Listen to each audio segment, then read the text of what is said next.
This video is brought to you by Squarespace. I don't know about you guys, but one of the things I love most about superhero movies is the fight scenes. Watching a superhero good guy beat up a superhero bad guy, ooh, with all those superpowers, it's so satisfying. And believe it or not, there was a time when you, as a theme park guest, could be thrust right in the middle of a superhero street battle. Long before any Marvel Cinematic Universe, the early 90s brought epic mutant super battles to the streets of Universal Studios parks.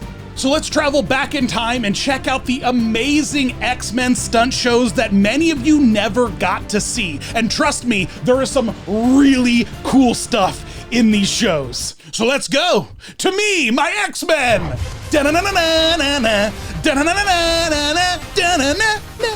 Universal Studios back in the 90s was truly a wild place. We had Waterworld, Bill and Ted, Ghostbusters, Beetlejuice, Back to the Future, Jaws. It was just a cool place to be for cool movie stuff. They were pushing everything to the high-octane limits of theme park fun. So of course, they had to throw some superheroes into the mix. The first real-life Marvel Superhero Showdown was brought to life in Universal Studios, Florida in 1993.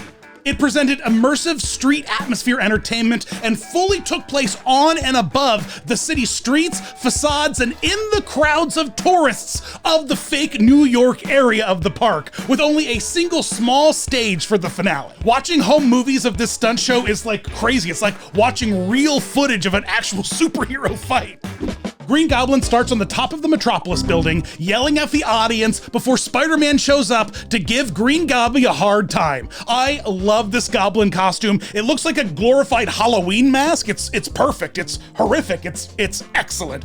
Chef's kiss. Spider-Man rappels down, the side of the building to avoid an attack, and we get to see this really cool stunt. Green Goblin leaps off the building with like this bungee cord attachment, making him look like he is actually flying on his glider with green smoke and all. This is like the coolest effect. A young elementary school version of me would have lost his mind to have seen this. Spider-Man thankfully subdues the Goblin by tossing a net at him.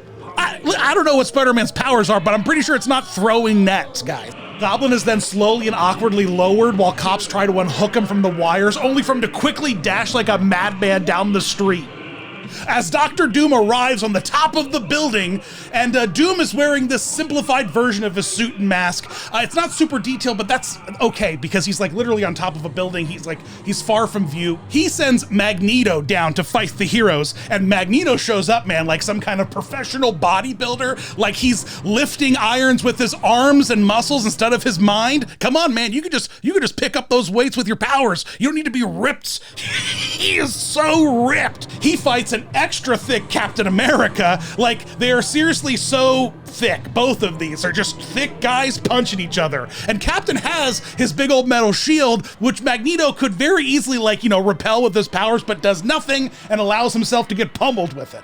Then Wolverine pops up, claws and all, to viciously attack Magneto, and this bright yellow classic suit is amazing. But man, why on earth are those pointy mask things so big? Like they're just obnoxiously large.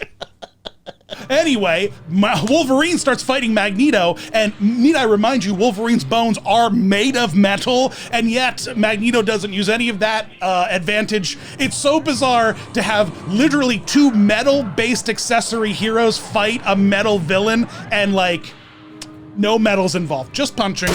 They all fight for a while before Storm arrives and literally flying through the air. It's so epic. She looks so cool flying through the air. I want to see Storm flying above the Disneyland castle now. Just give me every flying Storm, please. Then Cyclops pops up, man. He's just a man in a blue spandex suit with some cool glasses.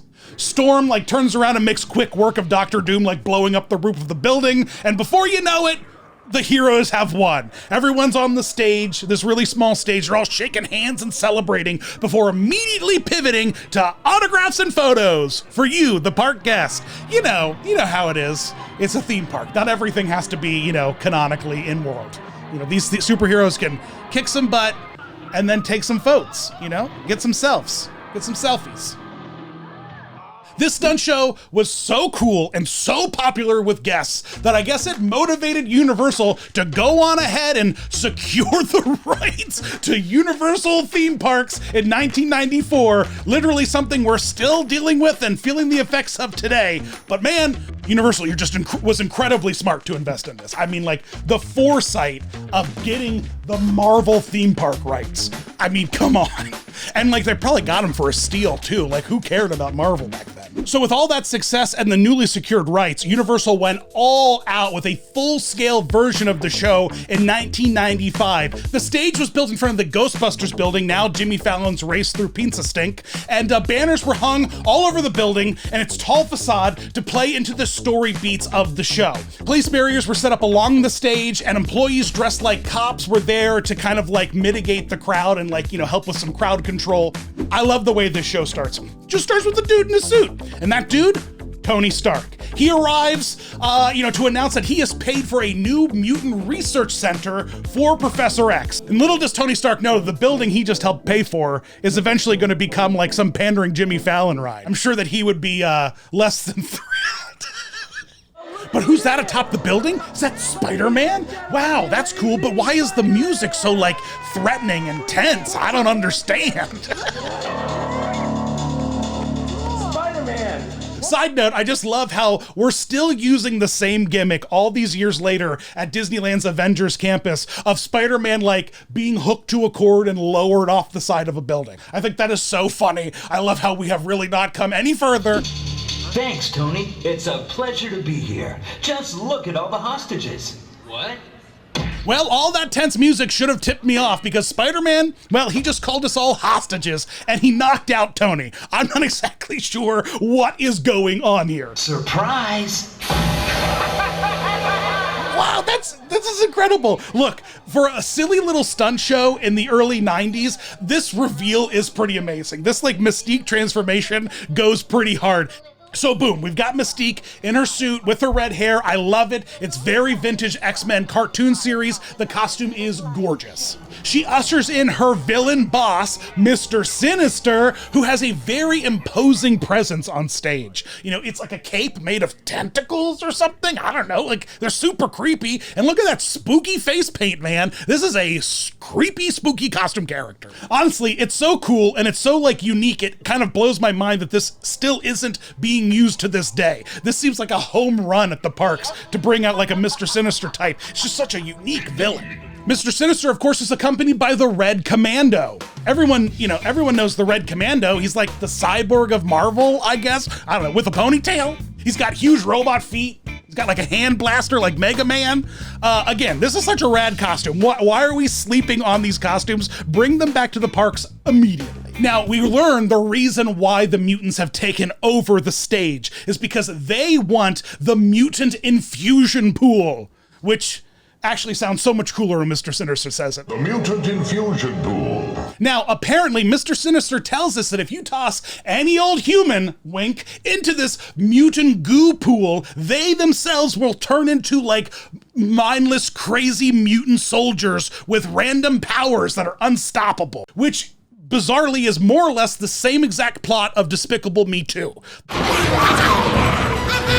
Mystique is like, well, we've got all these hostages here, boss. Why don't we, make a mutant army with them? Mr. Sinister sends Commando into the crowd to grab a random victim and drag him up on stage and toss him in the pool. Like, what? We just watched this guy kill a man. And I'm eating a churro.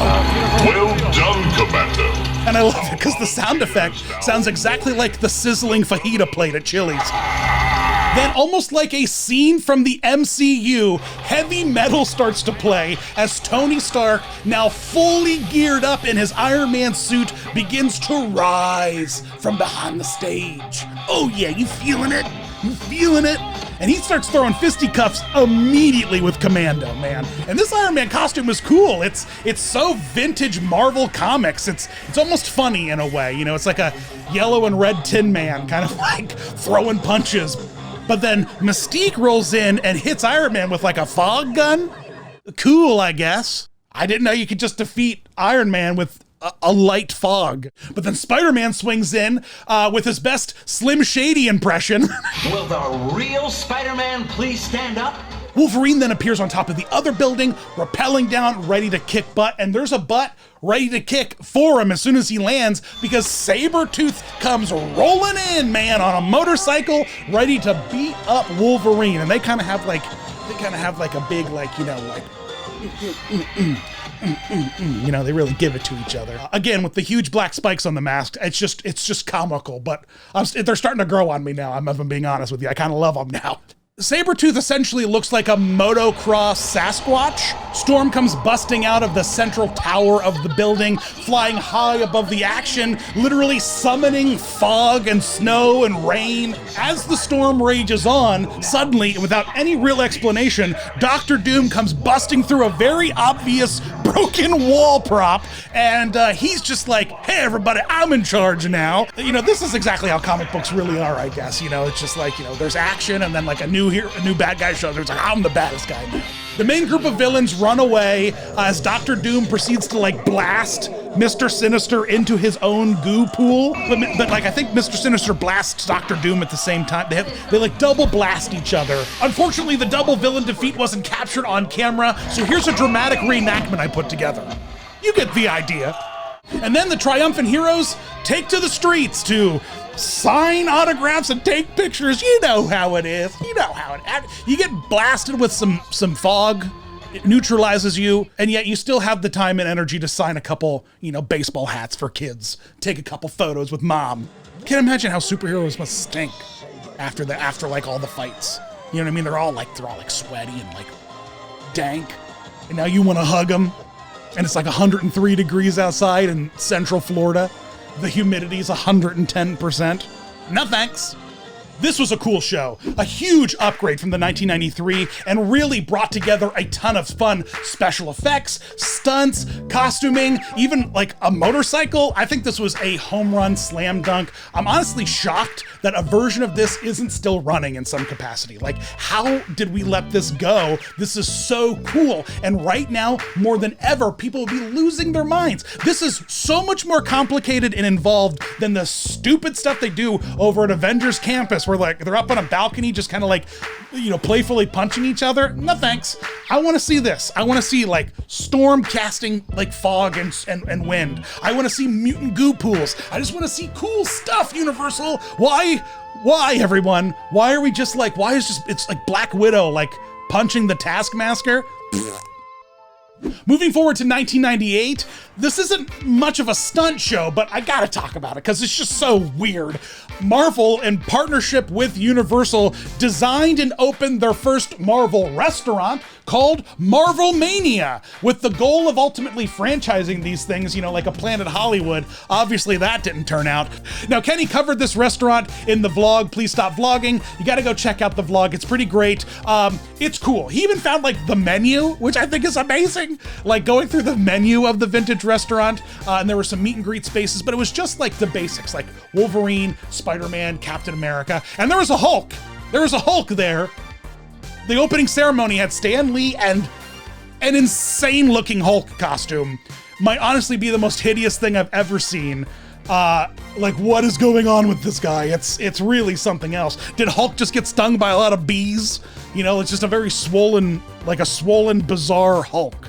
There was a restaurant, didn't do well, didn't last long. I think it lasted for just about a year, but it brought the first Marvel characters over to Universal Studios Hollywood, and that was a good thing.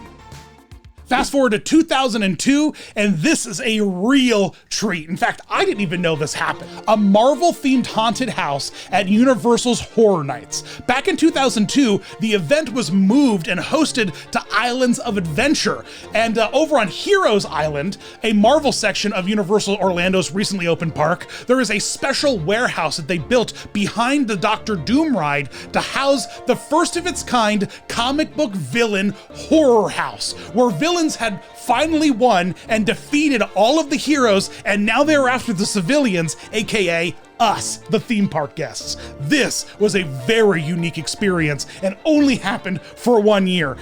And again, I know this isn't a stunt show, but I think in a lot of ways, these horror houses that Universal puts on feel kind of like immersive stunt shows. Like the stuff that you end up seeing in some of these horror houses is insane. Like gymnastics and fire blowers and all kinds of crazy stuff. So they're kind of like stunt shows if you ask me.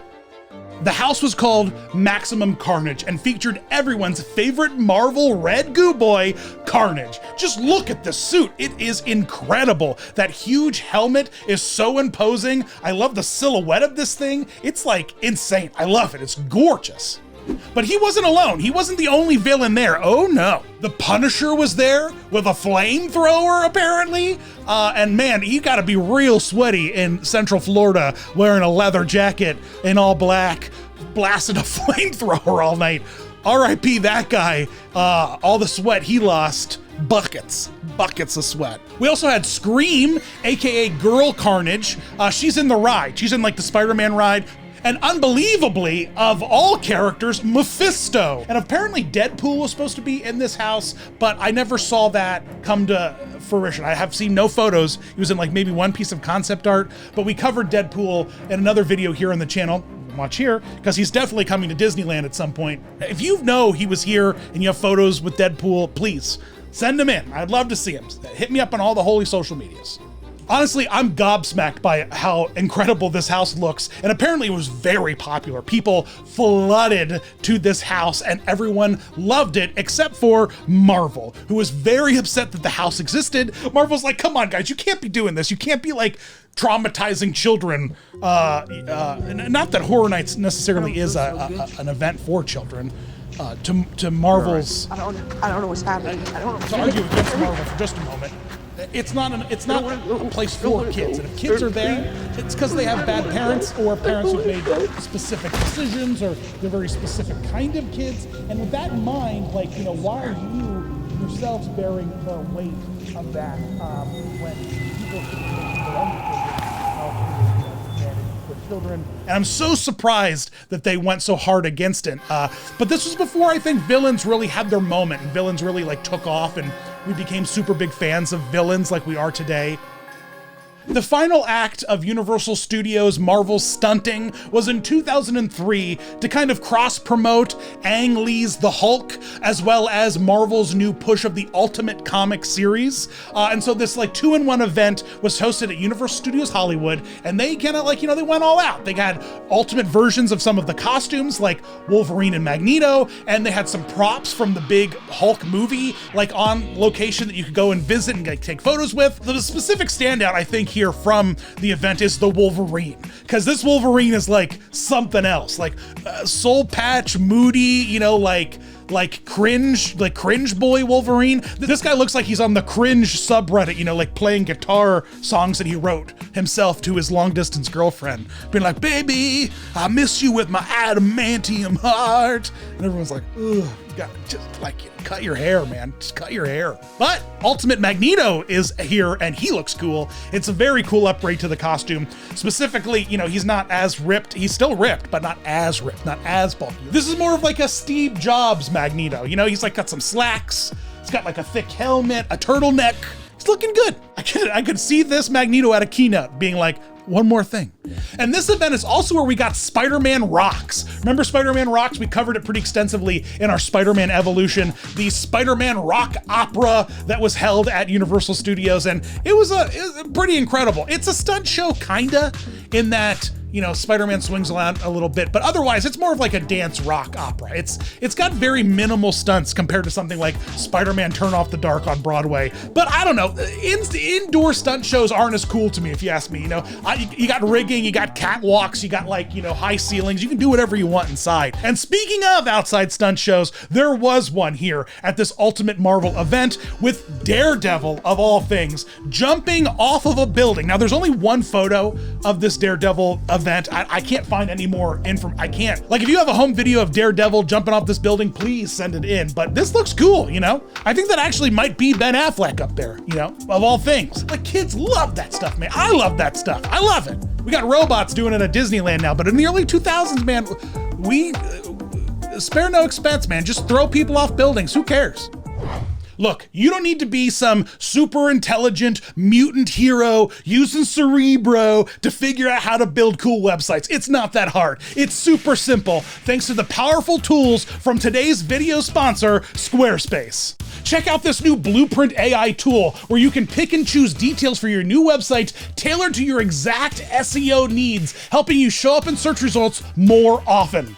Just tell it what you want your site to be about, and it will lay a foundation for you to go in and edit, making it super duper easy. There's no way Professor X wouldn't be using Squarespace today. He would just use the AI tools and just be like, it's like using Cerebro, but he'd be like, build the site. The AI is like, No problem, bro. but it gets even better thanks to their next generation website design system, Fluid Engine. It's truly mind-blowing because it's like a drag and drop website design system that you can use on web or mobile. I can customize like every detail. And then when you're all set, engage visitors to your site with an unrivaled suite of visual design effects built in and ready to use. Look at all these design options. Plus, you can connect your social accounts in just a few easy clicks to extend your brand's footprint. Go to squarespace.com for a free trial, and when you're ready to launch, go to squarespace.com/DisneyDan to save 10% off your first purchase of a website or domain. As you can see, there is a wild history of Universal Studios running hard with stunt shows featuring Marvel characters. And of course, that brings us up to the line where Disney bought Marvel and acquired the rights and kind of took over everything and put a permanent stop on all the stuff happening at Universal Parks. Now that park is kind of frozen in time in a weird way. Like it's stuck in the 90s, never to evolve, never to change, never to grow. Now their direct competitor has the rights, and that makes things tricky. But you could see that Universal really put a lot of love and care into all of these Marvel events. We saw some really cool and unique costumes, heroes, villains alike, stunts galore. That goblin jumping off the building with the green smoke trail, I can't get over. It's the coolest thing. Spider-Man repelling, Storm flying and causing actual weather to happen. This is just like something truly unique that we're just not seeing right now in theme parks. Like, I beg you, please, give us some cool Marvel stunt shows that aren't just Black Widow and Taskmaster like high-fiving or what, I don't know, whatever they do, If any of you Dan fans had the opportunity to experience any of these Marvel stunt shows back in the past, and now you're in the future and you want to tell me about it, well then head on over to the holy social media channels and let me know. Send me pictures, leave a comment, leave a like, do all the things. Have you subscribed? Have you hit the bell icon? I don't know what you YouTube kids are up to these days, but you're watching my videos and I appreciate it, guys. I appreciate it. Well, thanks for watching, you guys. My X-Men, my giggle men, my chuckle men, my laugh pack, my boys, my patrons. Look at my patrons here. Look at these patrons.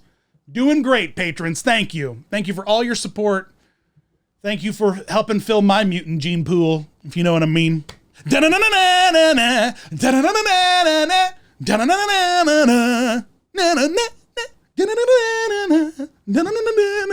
doing a soft fade for you, diegetically. You don't have to do it in post. I'm doing a soft fade.